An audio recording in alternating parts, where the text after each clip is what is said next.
atong nasud nga gamay.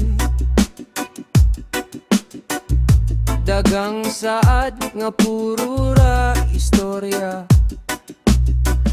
Sa entablado kusog kahayo, pero sa buhay murag way klaro.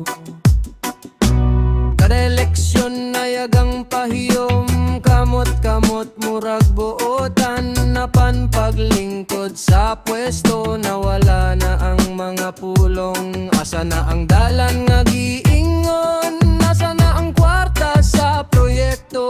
Ngano man pirmi ta mag-antos kung naamay pondo sa gobyerno.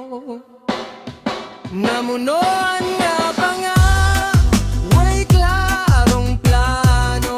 Kurakot nga tambalos-los, bulsa ray puno.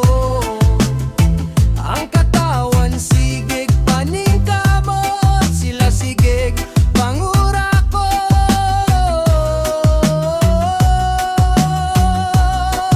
Namunoan nga pangag, paminawami. Dili mi buta, dili mi bungol diri.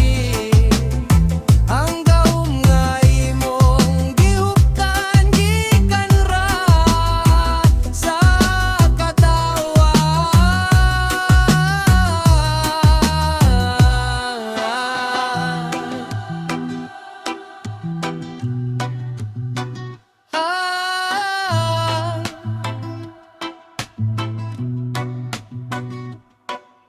Eskwelahan, guba, ospital, kulang ang umahan, uga ang presyo misaka. Pero ang sakyanan sa lider bag-o, ang balay murag palasyo.